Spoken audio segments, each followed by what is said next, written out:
Halo, halo, apa kabar Anda semua? Semoga selalu dalam keadaan sehat walafiat. Anda mau pasti pada nungguin ya, mau ngomongin apa nih, Bung Rocky ya? Masih ngomongin kasusnya?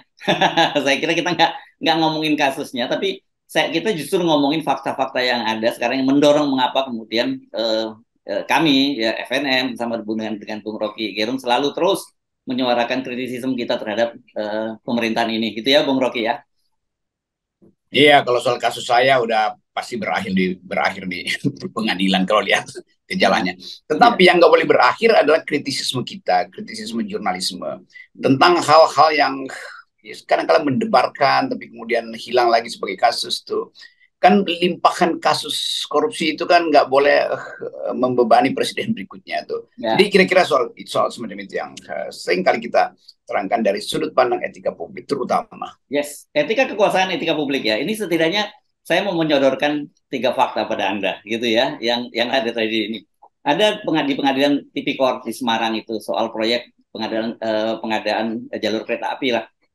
Ini ada pengakuan saksi di situ yang menyatakan bahwa adik ipar Presiden Jokowi, teman-teman dekatnya Menteri Perhubungan Budi Karya Sumadi yang mendapat jatah pengadaan proyek itu. Kemudian ini menarik juga sidang, ini berkaitan dengan BTS ini.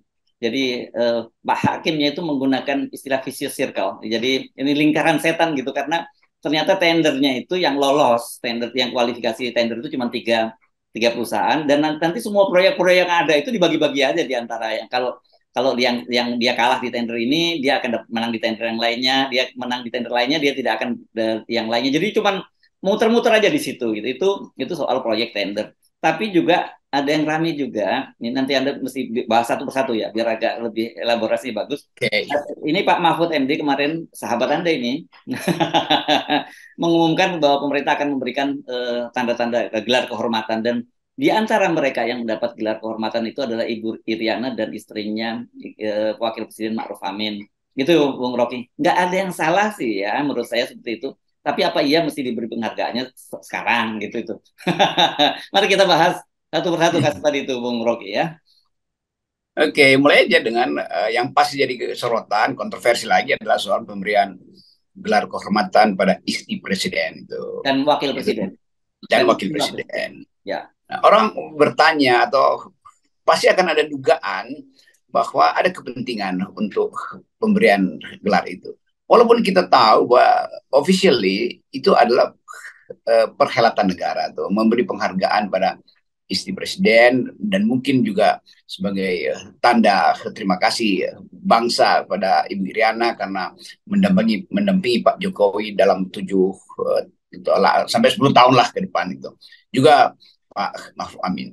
Jadi itu adalah keresmian negara. Yang tidak resmi adalah kasakusuk di belakang nanti itu yang tentu juga akan menjadi percakapan di keluarga Jokowi sendiri bahwa presiden memberi tanda jasa pada istrinya sendiri itu. Hal yang sama juga berlangsung dulu pada masa Pak Harto ketika Ibu Tin disematkan tanda jasanya juga dari tangan Pak Harto sendiri kan. Lalu orang mulai bertanya itu apakah ini sesuatu yang ya cukup masuk akal, tetapi ada bagian yang mungkin kurang, saya mesti cari istilah lagi nih, tidak cukup proper itu.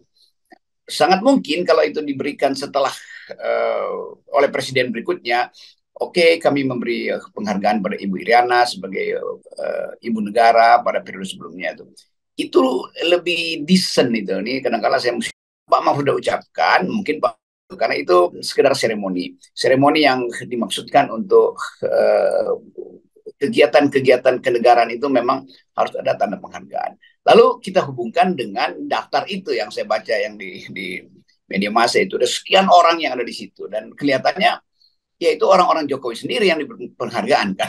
Jadi sebetulnya ada bekas menteri, ada hakim Mahkamah Agung segala macam itu hakim konstitusi. Jadi kalau kita bayangkan bahkan penasihat khusus presiden dapat dapat penghargaan anugerah itu Soekardi Rinak itu menurut saya juga itu. Jadi kelihatannya ini semacam orang akan seperti bagi-bagi tanda jasa tuh. Karena yang di luar nggak ada yang bisa dapat, maka dikasih aja yang di dalam kan. Itu intinya kan. Tapi bagi mereka yang menerima juga tentu ya udah itu nggak bisa ditolak atau justru memang diinginkan atau ditunggu sebagai bagian dari tambahan lembar halaman kalau bikin autobiografi nanti kan.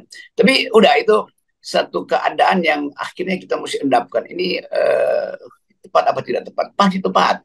Momentumnya ada apa tidak? Ya mungkin momentumnya kurang karena kasak kusuk politik dihubungkan lagi dengan prestasi Pak Jokowi dalam soal-soal pembentukan karakter bangsa kan itu intinya kan.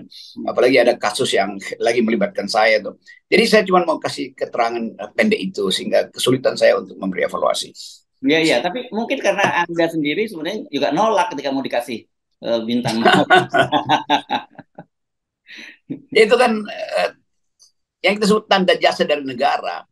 Dasar pikirannya ini kalau saya pakai parameter filosofinya.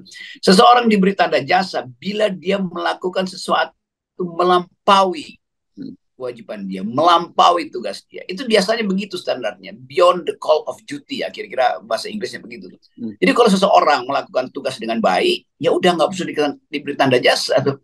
Karena memang itu yang ditugaskan oleh negara, yang diharapkan oleh bangsa. Kalau dia melakukan melampaui itu, nah diberi tanda jasa. Sama seperti kita memberi tanda jasa pada pahlawan. Kenapa pahlawan kita beri tanda jasa? Karena dia mengorbankan jiwanya tuh. Itu melampaui tugasnya. Tugasnya membela negara dan kalau dia hidup dia naik pangkat. Tapi ini dia mengorbankan nyawanya tuh. Dan tidak semua pahlawan tidak semua apa namanya patriot itu mampu untuk mengambil risiko mengorbankan nyawanya. Jadi kira-kira itu poinnya tuh. Jadi dia melakukan sesuatu melampaui tugasnya atau melampaui bebannya tuh. Dia mengambil risiko melampaui apa yang sebetulnya secara rasional tidak harus dilakukan. Nah itu kalau itu prinsip etisnya di situ. Nah, orang bisa nilai apakah menteri-menteri Pak Jokowi itu sudah melakukan melampaui kewajibannya sehingga ada risiko. Apakah nama-nama yang ada di situ juga betul-betul mengerjakan sesuatu demi bangsa dan bukan demi posisi-posisi kunci di kekuasaan? Itu pertanyaan yang akan dievaluasi oleh sejarah nanti. Ya. Ya, ini kan bukan persoalan salah atau benar, tapi soal etis atau tidak etis gitu ya. Ya, itu. Kalau salah benar ini bisa macam-macam dan bisa banyak justifikasinya kan. Orang sekarang banyak sekali merasa ya sesuai dengan undang-undang nggak ada yang salah. Tapi secara etika, nah saya kira kita mesti dorong ke situ kan. Percakapan-percakapan kita kan mendorongnya ke arah itu. Ya itu pentingnya kita bedakan antara kritik pribadi dan kritik etis terhadap kelakuan pejabat publik. Itu sebetulnya dasarnya sama aja kan. Kita memberi kritik etis itu dalam upaya untuk mengingatkan ada standar etiknya loh, kira-kira begitu. Tapi itu tidak berlaku terhadap pribadi. Kan kita kritik pada pribadi itu cuma karena soal pribadi. Kan kalau soal publik kan nggak mungkin kita kasih kritik. Demikian juga konsep-konsep lain tuh, menghina, mengkritik, segala macam diputar-putar. Tapi tetap pembedaannya harus jelas. Itu adalah soal publik, bukan soal privat. Ya. Jadi demikian halnya. Jadi sekarang kedudukan Ibu Iriana tentu sebagai istri presiden di dalam kapasitas sebagai ibu negara kan orang mesti hargai itu tuh, Bu. Ibu Iriana diberi bintang, diberi kehormatan sebagai ibu negara, bukan sebagai istri Pak Jokowi. Ibu negara dihormati oleh keluarga beliau kan, itu oleh anak-anak beliau, bukan sebagai ibu resmi, ibu keluarga. Sebagai ibu negara, karena dia mendampingi kepala negara, maka wajar dia diberi semacam tanda penghormatan. Yang jadi perdebatan adalah tepat apa tidak hari-hari ini misalnya. Ya udah itu kita nggak urus. Yang kita urus sekarang adalah standar etik apa yang harusnya disematkan melalui tanda penghargaan itu tuh. Ibu Iriana oke, jelas itu ada dalam posisi yang mendampingi Pak Presiden. Tapi daftar sebelumnya, daftar seterusnya kan kita mesti periksa tuh. Apakah seorang menteri atau seorang penasihat khusus betul-betul layak untuk mendapatkan penghargaan? Ya pasti menurut istana layak karena dia penasihat khusus. Tapi apakah kedudukan dia sebagai penasihat khusus Presiden misalnya sudah mewakili standar publik tentang apa yang harus dia lakukan tuh? Oh sudah, ya udah nggak usah dikasih karena dia mewakili. Apakah dia melampaui standar yang diminta publik? Melampaui, maka dia dikasih penghargaan. Jadi poinnya dia melampaui standar atau tidak. Kalau standarnya ada, ya nggak perlu dikasih pujian, karena itu memang yang diinginkan. Jadi norma dari satu penghargaan adalah kalau seseorang melakukan sesuatu melampaui kewajibannya itu dalam hal yang baik itu. Jadi hanya itu dasarnya. Oke. Nah, sekarang kita bicara nih, ini bukan hanya etika, ini persoalan korupsi ya, kan sangat serius tadi gitu ya. Dan hakim menggunakan istilah itu tadi lingkaran setan, vicious circle. Itu kan, waduh, luar biasa banget ini situasi. Dan saya kira ini hanya salah satu yang kita selalu menggunakan istilahnya bukan fenomena gunung es lagi lah ya, karena memang terlalu banyak gunung esnya gitu dan bukan meleleh kemana-mana, tapi juga nggak ada dampaknya apa-apa gitu. Ya itu juga prinsip yang udah berlangsung di dalam dari zaman Presiden Soeharto itu. Circle itu hanya itu aja tuh. Dan mereka sebetulnya yang potensial dan memang melakukan korupsi kan. Dengan membatasi persaingan misalnya, ini ada orang dia udah siap tender dengan bagus, bidnya bagus tuh, seluruh hitungan kalkulasi ekonominya bagus, macam-macam akuntansinya bersih itu. Dia masukkan itu sebagai proposal untuk persaingan. Tetapi si pemegang proyek ini, pemerintah atau BUMN, nggak mau proses. Dia tunggu dulu apa namanya proposal lain yang memang dia inginkan. Walaupun proposal berikutnya itu lebih buruk dari proposal pertama, tapi karena ditunda itu penundaan, maka orang menganggap, kenapa nggak dibatalin aja kan udah lewat deadline dia nggak masukin kok. Jadi itu dia diakal-akalin. Untuk apa? Untuk ngintip dulu yang pertama, lalu dicoba diakal-akalin tuh. Sehingga akhirnya orang yang rasional, pengusaha yang rasional, yang hanya dikalahkan itu. Karena memang pejabatnya menunggu proposal kedua yang datang dari lingkaran kekuasaan tuh, titipan menteri lah, bisikan dari lingkungan istana lah, kan itu sumbernya kan di situ tuh. Jadi mereka ini kemudian yang diuntungkan sebetulnya karena kedekatan dengan kekuasaan. Sementara yang kaum profesional ini betul-betul tersingkir kan. Jadi kepejabatan itu selalu potensi atau udah manifest lah dalam bentuk favoritisme. Ini sebenarnya favoritisme tuh.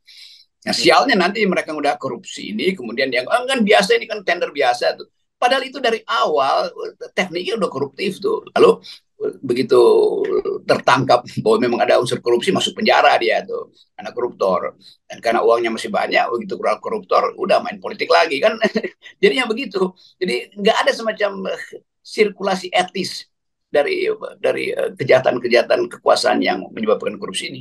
Ya, tapi gini ya, Bung Rocky, kalau kita lihat apa yang terjadi di Indonesia ini prakteknya kekuasaan itu boleh berganti, tapi kemudian perilaku korupnya itu yang saya kira tidak pernah berubah. Jadi yang lain yang tadinya orang yang sangat idealis banget kesannya begitu ya, sebelum masuk banyak melakukan kritik terhadap kekuasaan dan sebagainya, ketika dia masuk dalam sistem kekuasaan, sebenarnya perilakunya sama aja gitu. Ya itu yang disebut oleh Pak Mahfud yang Oh apa iya iya. namanya malah ekat menjadi iblis itu. Tetapi Pak Mahfud juga mesti konsisten tuh. Ucapkan dong siapa yang masih berstatus iblis di istana kan begitu kan. Kan dia mesti periksa itu sebetulnya tuh. Jangan sampai ada begitu banyak anak muda yang tadinya potensial untuk jadi pemimpin tapi tergoda lalu lakukan korupsi tapi kemudian ya seolah-olah orang melupakan itu kan.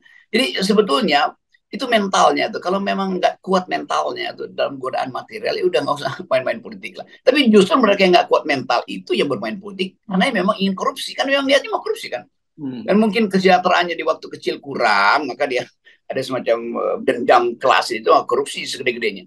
Begitu udah jadi pejabat, tetap aja korupsi, padahal udah cukup digaji oleh negara kan. Jadi soal-soal semacam ini nih, dan udah kayak ya kalau kita bicara dengan orang rendahan yang mereka anggap rendahan, ya rasa malunya nggak ada. Apalagi setelah selesai menjalankan pidana, lalu dianggap nggak ada masalah tuh untuk balik dalam kegiatan publik dan bahkan dielulukan segala macam itu karena nyumbang sana nyumbang sini kan. Jadi intinya adalah moral kita itu keropos dari dalam itu dan dimaafkan oleh mereka yang membutuhkan amplop-amplop sisa hasil curian hasil korupsi. Ya, jadi sebenarnya ya kalau kita bisa menyimpulkan sebenarnya masyarakat kita sendiri juga korup gitu perilakunya, cuman kebetulan nggak ada kesempatan gitu ya. Ya itu poinnya dia mengakar gitu. Jadi budaya korup ini dibenarkan justru ada kebutuhan ekonomi itu.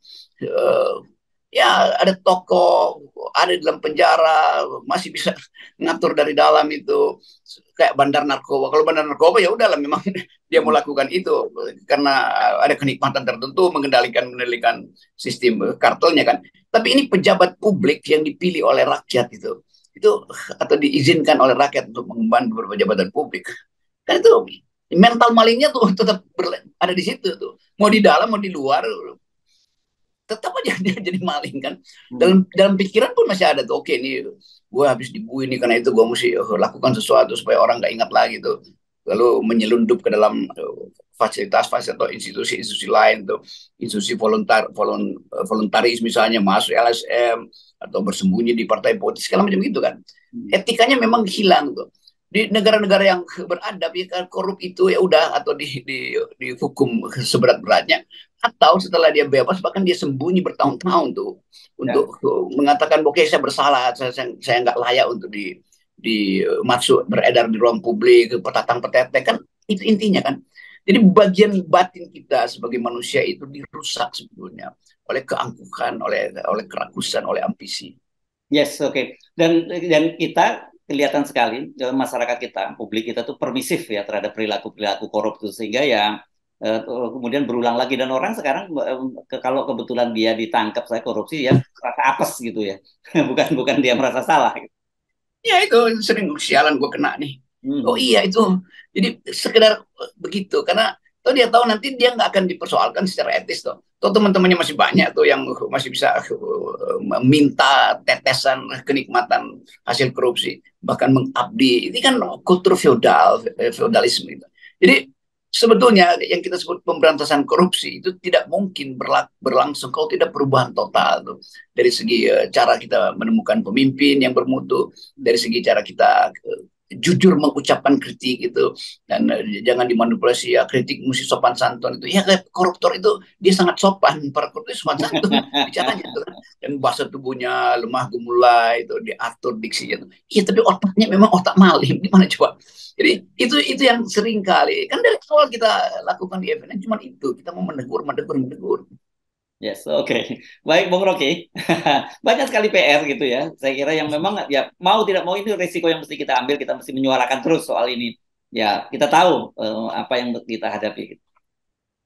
Ya itu pentingnya supaya negeri ini tumbuh di dalam etika baru tuh. Itu perlunya perubahan politik berlangsung secara radikal, bukan sekedar suksesi yang meneruskan sesuatu lalu memanipulasi di ujung kan itu. Jadi kita mesti finalkan bahwa bangsa ini bisa ditemukan kembali di dalam basis etisnya tuh. Oke. Yaitu bangsa yang memang memerdekakan diri dari imperialisme, dari sikap koruptif kolonialisme kan semua itu ada di dalam sejarah kita.